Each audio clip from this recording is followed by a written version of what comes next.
자, 이제 총액 인건비에 대해서 얘기해 봅시다. 지금 우리가 이제 경제적이며 직접 보상으로서 보수에 대해서 공부하는데요.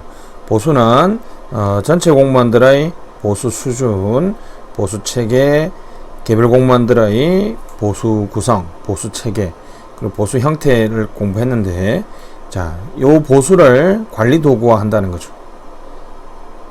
그래서 과거에는 보수의 어떤 구성이라든지 내용에 대해서 일일이 인사혁신처가 다 관장했는데, 이제는 총액인건비라는 이 범위 내에서는 운영상의 자율성을 준다는 거죠. 자, 총액인건비는요, 과거 부처의 인건비와 운영경비, 즉 기관경비 중의 일부입니다. 그래서 다시 총액인건비는 과거 인건비 전액과 운영경비를, 즉 기관경비 중 일부를 총액인건비로 지정합니다. 총액인건비의 대상경비, 다시 총액인건비의 대상이 되는 것은 인건비 전액과 기관경비 중 일부인 운영경비를 말합니다. 인건비는 다시 기본 항목과 자율 항목으로 나눠서요. 기본 항목은 인사혁신처가 종합 관리하기 때문에 우리 시행기간이 터치가 불가능하겠죠.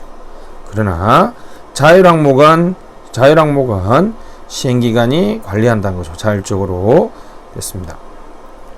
2019년까지는 5%였는데 올해 2020년부터는 7%로 바꿨습니다. 그래서 5%가 아니라 이제 총정원의 7% 내에서 4급 이하, 그죠? 4급 이하 7%. 예를 들면 1급부터 4급까지는 그죠? 시행기간이 자율적으로 바꿀 수 없지만 5급부터 9급까지는 그죠? 이 정원이 100명이라고 가정하면 플러스 7은 107이고요. 마이너스 7은 93이겠죠. 93명부터 107명까지 자율적으로 늘렸다 줄였다 할 수 있다는 거죠. 됐습니다. 4급 이하 7%입니다. 그래서 전후의 비교인데요. 총액인건비는 운영의 자율성을 주는 거기 때문에 옛날에는 행정안전부 또는 지금 인사혁신처겠죠. 또는 우리 예산이면 기획재정부의 승인이 필요한데, 이제는 총정원의 몇 프로? 7%. 다시 7% 내에서 총정원의 7% 내에서 이제 4급 이하입니다. 5급까지죠. 다른 말로 하면 5급까지 총정원의 7%, 5급까지 총정원의 7%를 그죠? 플러스 마이너스 7%를 운영의 자율성을 할 수 있다는 것이고, 자, 그 다음에 여기 기획재정부 장관에서 재밌는 거는 의도적 절감 노력이죠. 의도적 절감 노력은 자체 전용을 허용해 준다는 거죠. 의도적 절감 노력은 자체 전용을 허용해 준다는 얘기가 되겠습니다. 이게 이제 개인 쉐어링의 느낌 있는 거죠. 무슨 얘기냐? 예를 들면 이 시행기간의 인건비가 만약에 100억이었는데요. 95억만 썼어요. 5억은 자신들이 의도적으로 절감 노력을 했다는 거죠. 무슨 얘기냐? 왜 의도적 절감 노력이냐? 우연히 그죠? 뭐 예를 들면 천재지변 때문에 의도적 절감 노력 5억이란 돈이 전략될 수도 있지 않습니까? 그죠? 의도적 절감 노력이 중요합니다. 그러면 자체 전용을 허용해 준다는 거죠. 이 5억에 대해서 일정 부분은 이 부처가 자기들이 알아서 쓸 수 있도록 해주는 거죠. 아껴서 전략했기 때문에 성과급을 준다. 이른바 집단 성과급인데요. 집단 성과급에서는 개인 쉐어링, 이득 공유제입니다. 이득 공유제. 때로는 비용 전략 인센티브라고 얘기합니다. 우리나라에서는 이런 비용 전략 인센티브를 실시하고 있다는 거죠. 그러나 역시 금액이 좀 적어서 큰 의미는 없다 이렇게 볼 수 있습니다. 그래서 그냥 총인건비는 그 중요도에 비해서 시험에 잘 안 나오니까 그냥 4급 이하의 7%까지 다시 몇 프로? 7%까지 자율성을 허용해주고 장기적으로는 이 자율 항목까지도 이 기본 항목까지도 부처가 자율적으로 쓸 수 있는 총괄 경상비로 운영 예산 그리고 전체 예산을 자율적으로 쓸 수 있는 총액 예산 제도로 됐죠? 경상비를 운영비를 아예 전체적으로 자율적으로 사용할 수 있도록 해주는 예산이 운영 예산이라면 전체 예산을 자율적으로 쓸 수 있도록 해준다는 거죠. 그래서 총액 예산으로 발전해 줘야 된다는 거죠. 의도적 절감 노력에 대해서 자체 전용을 허용해준다. 다시 4급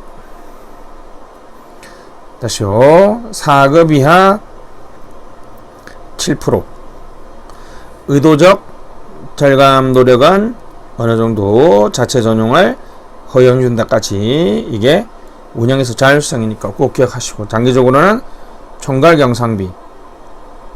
경상비를 모두 총괄적으로 준다는 거죠. 운영 예산 제도로 발전해주고 아예 장기적으로는 전체 예산을 자율적으로 쓸 수 있는 총액 예산 제도로 가져야 된다라고 얘기해야 되겠습니다. 자, 공무원 연금인데요. 거치 보수죠. 보수를 우리가 다 얘기했고 수준, 체계, 형태를 얘기했죠. 보수가 전략적인 관리 도구가 되기 위해서 운영에서의 자율성을 줄 필요가 있습니다. 그죠? 그래서 이것을 총액 인건비라고 하는데 보수를 한 번에 다 안 주고요. 일정한 거치 기간을 둬서 줍니다. 유보된 보수, 바로 연금이죠. 공무원 연금은 사회보장적 성격과 사기관리적 성격이 있는데 우리나라는 거치 후불설, 유보된 보수라는 거죠. 당연히 권리죠. 지금 현재 그죠 9%를 그죠 기준 소득월액의 9%를 내고 있습니다. 오마 기억하시면 되겠고 이 2015년 연금 개혁의 핵심은 20년이 근무해야지 연금 수급권이 발생하니까 이게 2016년 연금 개혁이니까 수급권이 발생하지 않는 96년 1월 1일 그죠? 2015년에 법 개정해서 2016년부터 적용이 돼야 되니까 2016년로 역산해서 20년이 되는 것이 96년 1월 1일. 이때 이후에 임용된 사람은 아직 연금 수급권이 완성 요건이 충족되지 못했죠. 그래서 96년 1월 1일 이후에 임용자들은 65세.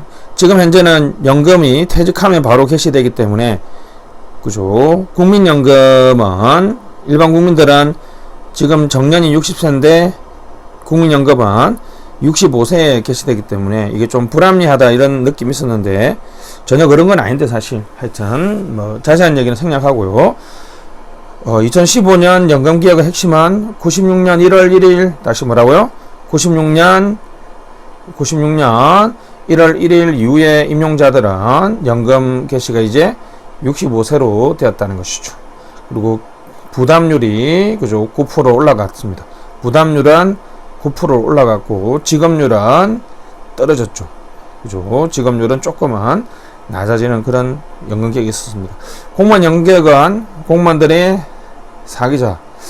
사실은 뭐 연금이 좋아서 신문 보장되고 연금이 좋아서 공무원이 되려고 많이 했는데 그런 측면에서는 뭐 더 심하게 말하면 직업 공무원 제도에 약간의 위협이 된다. 뭐 이런 식의 얘기를 해도 되겠습니다. 이 자체가 시험에 나오는 건 아닙니다. 상식입니다.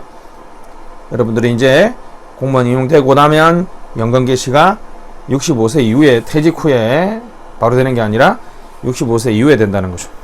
넘어가시죠. 자, 여기까지가 이제 우리 경제적이면서도 직접 보상이었는데 이제 경제적이면서 간접 보상, 경제적이면서 간접 보상을 우리가 복리후생이라고 얘기합니다. 복리후생은 홀비 맞고 건강가라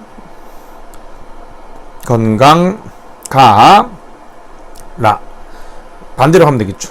홀리스틱은 이 홀리스틱이라는 단어가 전체적이라는 뜻이죠. 전체적이고 총체적이라는 뜻이니까 과거에는 공무원의 복리후생이 외면적이고 경제적인 측면, 그래서 이제 내면 정신이나 정서적인 건강도 챙겨주는 거죠. 안정. 공무원 마음건강센터가 바로 이러한 역할을 하는 것이죠. 비경제적 복리후생은 직무, 특히 이제 승진을 복리후생으로 쓰는 것이고, 맞춤형은 선택형이죠. 마치 여러분들 카페에서 여러분들이 음료수를 마음대로 주문한 것처럼 주문한다 그래서 카페테리아 복리후생 선택형, 여러분한테 이제 맞춤형으로 제공된다는 것이죠. 자, 고는 뭐 고객, 건강 복리후생은 이제 따지고 보면 홀리스틱 복리후생하고 비슷하다고 보면 되겠습니다. 왜냐하면 이제 뭐 조금 차원이 다르긴 한데 뭐 정신 건강뿐만 아니라 육체적인 건강까지도 다 챙겨주는 것이고, 워라벨, 워크 앤 라이프 밸런스, 가족 친화적 복리후생 아주 중요합니다. 라이프 사이클은 생애 맞춤형 복리후생이 되겠죠. 20대들은 아무래도 뭐 그죠, 레저형을 좋아할 거고요. 30대들은 결혼했으니까 이제 주거, 40대는 자녀 교육, 50대는 이제 건강에 관한 복리후생을 맞춤형으로 제공해 준다는 거죠. 특히 워라벨, 워크 앤 라이프 밸런스에 관련해서는 동계 휴가제, 자녀 겨울방학, 봄방학 때 연가를 주는 거죠. 연가 저축 기간을 10년 늘리고, 모성 보호 시간, 모성 임신기에 있는 여자분들은 2시간 근무 시간 단축, 자녀 돌봄 휴가를 보내준다는 것이죠. 자, 여기까지가 이제 우리 경제보상이었죠. 좋습니다. 경제보상. 그래서 경제보상은 다시 정리하면, 경제적인 보상은 직접적인 것은 보수였고요. 수채형 있었죠. 간접적인 것은 복리후생이었죠. 자, 여기부터는 이제 비경제적인 복리후생이죠. 공무원 노조는 상생적 노사관계를 구축하는 것. 다시 뭐라고요? 상생적 노사관계를 구축하는 것이 핵심 쟁점이죠. 상생적 노사관계는 노사협의 시스템을 정착하고 분쟁 해결 메커니즘을, 제도를 만들어주는 것이 핵심적인 거죠. 자, 그 전에 공무원의 노조에 관한 얘기를 한번 해보면, 공무원 노조는 공무원들이 만든 노동조합입니다. 단결권이죠. 6급 이하, 일반직하고 특정직 중에서는 외무만 됩니다. 그리고 별정직, 이렇게. 그래서 이제 경찰, 소방은, 교사는 정교조가 있으니까 좀 약간 예외적이지만 일반직, 특정직 중에서는 외무직, 별정직만 6급 이하로 가입할 수 있고요. 단체 교섭은 성실히 교섭해야 되지만, 단체 교섭을 최대하면, 민간기업은 민법상 효력이 있는데 이게 공공조직은 효력이 없다. 이게 중요하죠. 단체 교섭은 그래서 효력이 없다는 게 참 문제이긴 하고요. 그리고 관리 권한이라고 해서 단체 교섭에 예를 들면 정책이라든지 임용권 행사, 그죠? 이런 것들은 단체 교섭의 대상이 되지 않습니다. 단체 행동권은 일체의 단체 행동이 금지되고요. 정당 가입이나 이런 것도 안 됩니다. 정치적 중립은 꼭 지켜야 됩니다. 정치 중립을 지켜야 된다는 것이고, 정치 중립이 완화되지 않았습니다. 정치 활동도 금지되고 있습니다. 그래서 이제 장기적으로는 좀 더 단결권을 조금 더 뭐 특정직으로 확대한다든지, 좀 또는 4급까지 가입한다든지 이런 노력도 있어야 되는데 좀 아쉽긴 하죠. 단체 교섭은 효력이 없습니다. 단체 교섭에 서로 이제 싸웠을 때, 해석에 갈등이 있을 때 분쟁 해결 시스템을 만들어줘야 되겠죠. 단체 행동권은 어느 정도 인정해줄 필요가 있는데, 아직 우리 사회에서 단체 행동권에 대해서는 조금 부정적이겠죠. 그죠? 됐습니다. 상생적 노사관계는 사전적으로는 노사협의 시스템, 협력적 교섭, 사안중심 교섭입니다. 사안중심 교섭. 우리가 갈등으로 얘기를 하면 통합 협상이죠. 상대방을 적으로 보지 않는, 상대방을 적으로 보지 않고 미래지향적이고 서로 자원이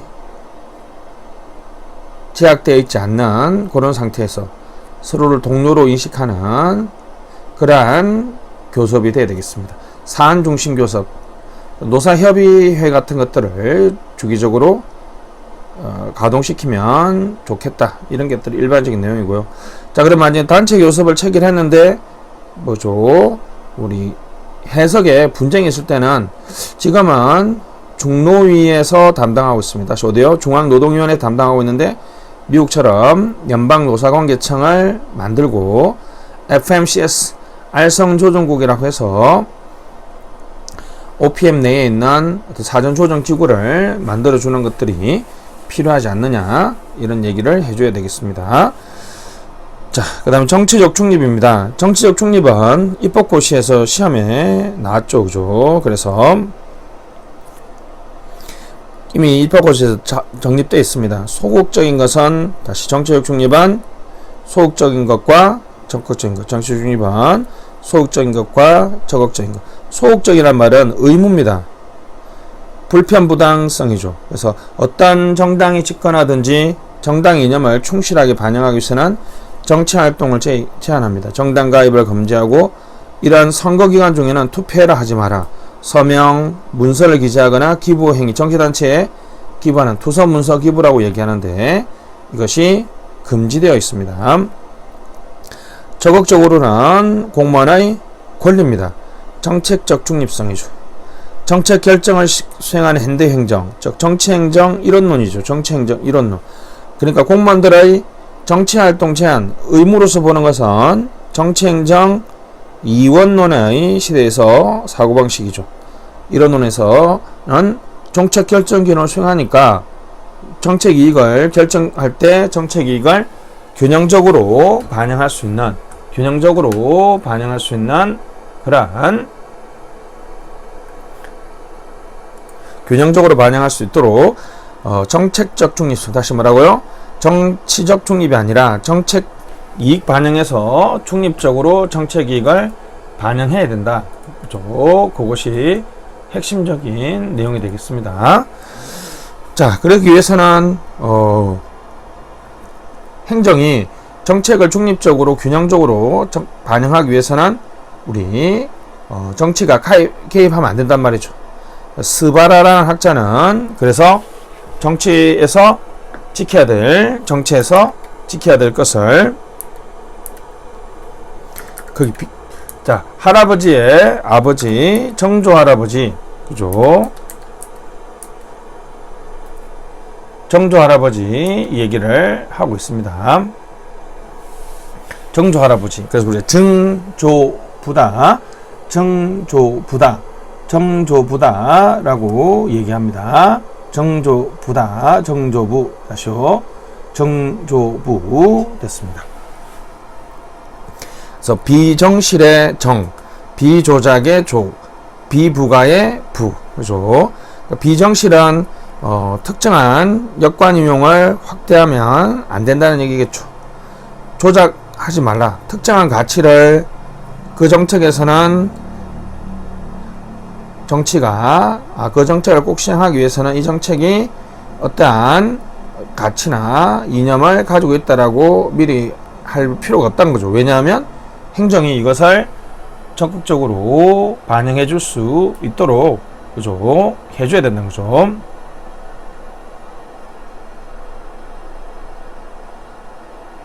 됐습니다. 오케이. 그래서 비조작은 특정한 사회현상을 또는 정책을 조작하지 말아야 된다는 것이고, 비정실은 특정한 인사를 행정에 앉히면 안 된다는 것이죠. 됐습니다. 그래서 정책적 중립성과 정치적 중립성을 좀 구분해서 이해해 주시면 되겠습니다. 아까 전에 제가 말씀드렸는데 여기 알선조정청은 독자적으로 존재하는 기구입니다. FMCS에서 조정했다가 실패하면 연방노사관계청에서 조정이 들어가는 기구입니다. 닉슨 대통령 때 만들어진, 닉슨 대통령 때 1969년에 만들어진 독자적인 조정을, 사전적인 조정을 담당하는 공무원 노동 노조에서 갈등이 있을 때 사전에 조정이 들어가는 알선 조정국이 있고, 그게 실패했을 때는 연방노사관계청이 조정한다는 것이죠. 그냥 여러분들 그냥 이걸 길게 쓰기 싫으면 그냥 미국의 FMCS나 FLRA와 같은 별도의 노사의 협의 시스템을 정착시켜야 된다라고 하면 되겠습니다. 자, 그 다음에 노동의 유연화, 노동의 다양화입니다. 노동이 유연해지고 다양해진다는 것은 우리 근로 형태, 근로 시간, 근로 복장, 근로 장소입니다. 워라밸의 핵심적인 내용이 되겠죠. 과거에는 근무 형태도, 그렇죠, 근로 시간, 내용, 장소도 고정적이었던 거죠. 조직 측면에서는 생산 비용이 가다되고 낮은 생산성, 개인 측면에서는 WLB가 반영되지 않았던 거죠. 공무원이 다양해지면서, 즉 여성 차붐이 확대되면서 내가 일하고 싶은 시간이나 장소가 다 다양해지고 있다는 거죠. 그런 것들을 반영해 줘야 된다. 많은 것들이 있는데 그냥 여기서는, 그죠, 근로 형태는 우리 시간 선택, 이른바 파트타임 근로자들이 많아지면 좋겠다는 건데 요즘 트렌드는 아니니까 넘어가시고, 근로 시간이 가장 핵심입니다. 재중 파탄 선고를 받았다. 아이돌 그룹 중에, 아이돌 중에 재중이 있죠. 재중이 파탄 선고를 받았다, 이렇게 기억하시면 되겠고, 자, 재량 근무는 특정 과제 완수를 근로시간 충족으로 봐줍니다.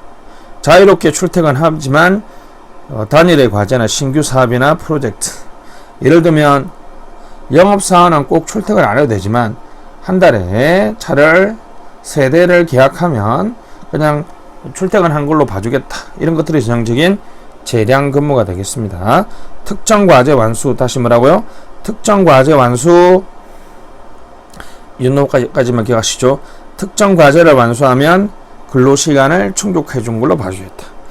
집중 근무나 압축 근무는 영어로는 컴프레스 3.5 근무라 그럽니다.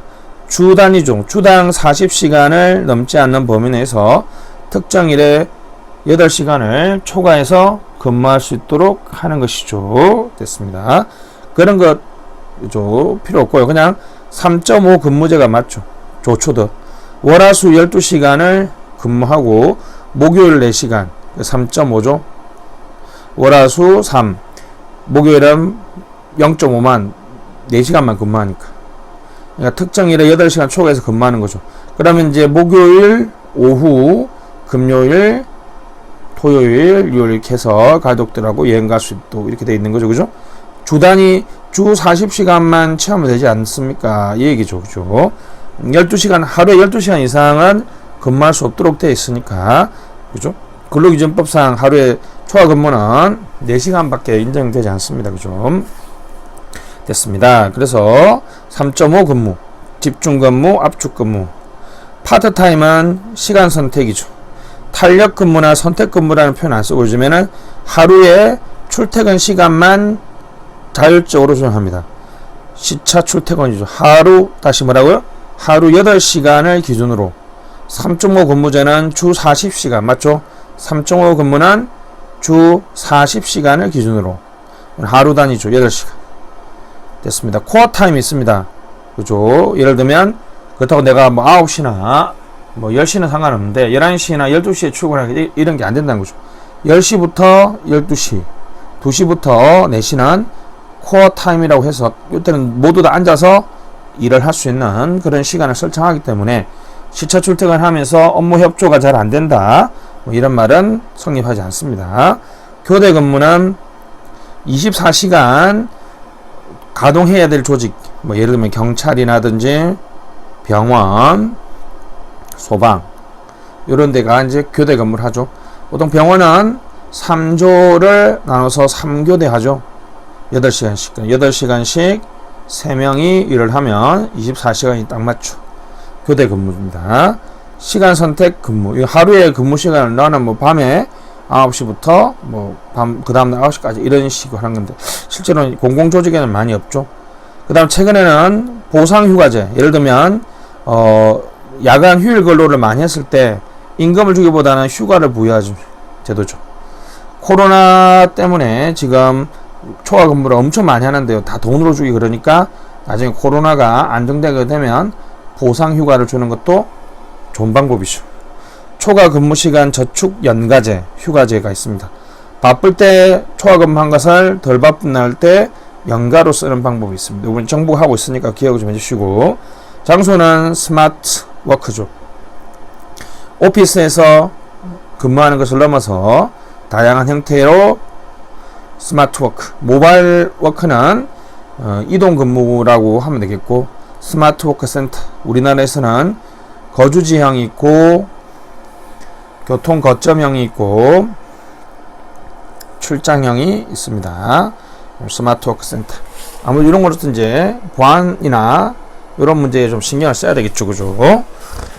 자, 여기까지가 잘 된다면 Quality of Work Life, QOL 아시죠? 삶의 질, Quality of Life의 우리 조직 생활의 패러디죠. Quality of Work Life 또는 Working Life, 직장 생활의 질, 이른바 노동의 인간화죠. 직장 생활의 질이 얼마나 좋으냐? 바로 개주 공안이 되어 있으면 좋겠죠.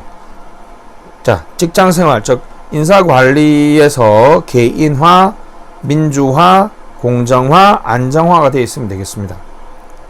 삶의 질 향상을 위한 인간적이고 민주적인 근로운동, 직무 충실, 품질관리팀, 보상의 적정성, 안전한 작업 환경, 인간 능력의 발휘, 성장과 발전, 공정한 대우, 사생활 보호, 복리후생의 다양화, 이런 것들이 있는데 그냥 직장 생활에 노동 인간화가 놓으면 우리 지금 배웠던 체계유의 모든 활동들이 어떤 면에서는 노동의 인간화를 위한 거죠. 과거에 획일적이고 평균적이며 좀 더 탑다운 시간의 관리가 아니라 채용 개발 유지 관리에서 최근에는 개인을 존중해주고 있기 때문에 직장 생활의 질이 점차 좋아지고 있다라고 보면 되겠죠. 자, 2019년 업무 계획 중에 좀 여러분들이 기억해야 될 것은, 자, 초과 근무 저축 연가제, 자, 건전한 파격 보상, 재미있는 표현이죠. 적극 행정의 국민 추천 제도에 비해서 건전한 파격 보상, 특별 성급이나 승진을 강화하겠다. 자, 이거 재밌죠. 직무의 중요도나 난이도가 높은 직급에서 특수 업무 수당, 이런 것들이 약간 직무급의 성격이 있는 거죠. 직무의 난이도나 중요에 따라서 특수 업무 수당을 주겠다는 거. 그리고 근무 시간을 이렇게 시간하고 장소로 두 개가 나눴네, 그죠? 근무 시간 선택, 시차 출퇴근, 집약 근무, 3.5 근무라 그랬죠. 재량 근무는 특정 과제를 완수하는 것이고, 전환 근무는 마시고, 재택 근무나 스마트 워크 센터. 최근에 이제 직렬이, 그죠? 데이터 직렬이나 방제 안전, 코로나 때문에 방제 안전에 관한 직류 등을 좀 더 신설한다는 얘기 나와 있고요. 승진 심사에서 후보자의 참여를 검토한다. 후보자가 이제 참여한다는 것은 수용성과 신뢰성이 높아진다라고 볼 수 있겠죠. 그다음 민간 인재를 발굴하기 위해서 헤드헌팅, 국민추천제, 전문기관과 MOU를 체결하고 인력 풀을 활용하겠다라고 나와 있습니다. 균형 인사를 점점 달성하겠다라고 나와 있는데 다음 페이지 한번 보시죠. 자, 그래서 이번 2020년 업무 계획에서는 적극 행정에 대해서 정착하겠다. 협업 장려 성과 평가, 협업 장려 성과 평가. 이번에 협업 정원제까지 있으니까 이런 것들이 협업 행정에서 여러분들이 써야 될 내용이고요. 그 다음에 전문직 공무원을 6급까지 확대하겠다라고 나와 있네요. 시험은 넘어가시고, 공직윤리에서 성비 징계를 늘리겠다 이렇게 나와 있는데 넘어가시고, 포용과 상생에서는 여성 관리자 임용, 그죠? 25%. 이거는 이제 과장급이니까 다시 뭐라고요? 과장급이니까 25% 다시 몇 프로? 과장급 4급에 25% 위해야 됩니다. 4급에 25%를 높이겠다. 그 다음에 마음건강센터, 그죠? 건강복리후생이면서 홀리스틱 복리후생이라고 볼 수 있겠죠. 재난 대응에서 역학조사관 신속체가 하겠다. 우리 이제 방제 안전 직렬을 뭐 새로 신설하겠다 뭐 그런 얘기하고 똑같은 거고, 대체 휴가 탄력적 사용, 대체 휴가 탄력적 사용 이런 것들도 근로 시간에 관해서 유연해지고 있다는 거죠. 그 내용들이 다음 페이지에 쭉 나와 있습니다. 그죠? 한번 보시면 되겠는데, 대표 관리에서 이제 고위공무원은 10%, 그 다음에 4급은 고공단은 이제 3급까지니까 4급은 몇 프로? 25%까지 하겠다라고 되어 있습니다. 자, 안에 쭉 읽어보시고 여러분들이 꼭 답안지에 써야 될 내용은 정리하시기 바랍니다. 인사행정을 마치도록 하겠습니다.